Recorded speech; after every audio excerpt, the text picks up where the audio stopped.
This is one of the biggest, most talked about cars of the decade. Its engine and its performance are unlike anything else that's gone before it. And as a measure of engineering integrity, there really isn't much else quite like it. It is, of course, the successor to the Bugatti Chiron, a car which we're going to detail right here, right now. You've been waiting for it for a long time. I've been waiting for it for a long time too. So let's get right down to business. It's called the Tourbillon, sorry for the accent, and what it is a 276 mph two-seater and the first Bugatti in 20 years to not be powered by a W16 engine.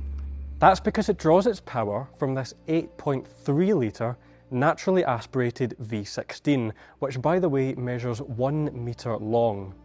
And sure, that might mean that the 4 turbochargers we're so used to hearing about from the Veyron and the Chiron might be gone, but in their place sits the lightning-quick reactions of 3 electric motors, 2 on the front axle and 1 on the rear. Now that of course makes it a hybrid, but it's a hybrid that develops 1775 brake horsepower and goes on to a top speed of 276 miles an hour. To put that into perspective, the last Chiron Supersport maxed out at 273. So can you imagine how fast a Supersport version of this car would be? Oh, and in case you wondered, here's what that engine sounds like.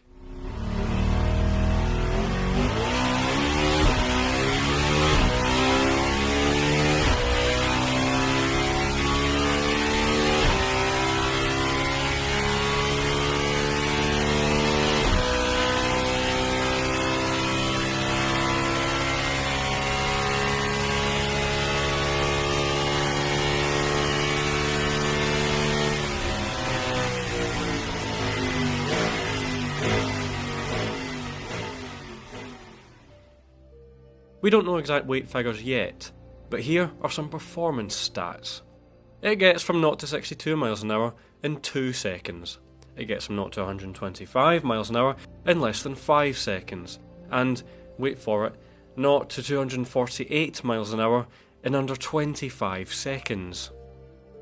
Its development team were tasked with manufacturing a car that can handle sheer aerodynamic forces, whilst also the intense heat of a V16 engine, motors and a 25 kilowatt hour battery, whilst also making it look like something that's unlikely to age. So, its entire design is inspired by Bugattis of old.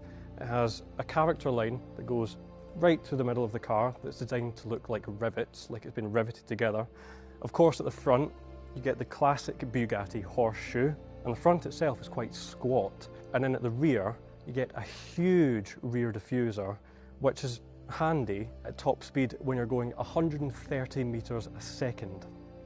Inside, Bugatti has resisted the temptation to use oversized touchscreens, because it imagines this car as something that will sit on the Concours d'Elegance lawn in 100 years' time and not look outdated. In fact, the only screen is a display that's hidden from view unless you press a button in the centre console when you want to use it. That means it's quite traditional, but traditional doesn't have to mean old-fashioned. Take the driver's display for example. It's made up of 600 individual parts, including titanium, ruby and sapphire. You might imagine then that it's probably one of the heaviest driver's displays around, but it actually weighs just 700 grams. And on the centre console you get a collection of milled aluminium, leather and crystal glass to make it feel and smell exactly as a Bugatti should. And you'll notice as well that you can see the inner workings of the buttons and switches to give it, as I say, a more traditional feel. I personally could look at this for hours. The engine start-stop button as well. This is meant to be inspired by the ritual that you might go through when starting cars, older Bugattis. So to start the engine, you take the start-stop button, you pull it out again, and it starts up. To turn it off, you hit it. But while some parts of the car hark back to the past, its construction is anything but traditional.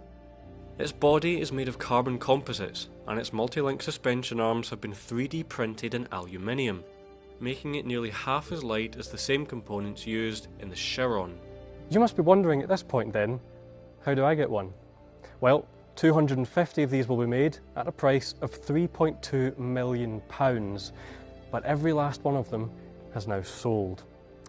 Even more upsetting though is the fact that that's all we have time for today. Thank you very much for watching. You can find all the information you need to know about this car at autocar.co.uk, or if you visit themagazineshop.com, you can find all the information about Autocar subscriptions and the archive. In the meantime though, thank you very much for watching, and we'll see you next time.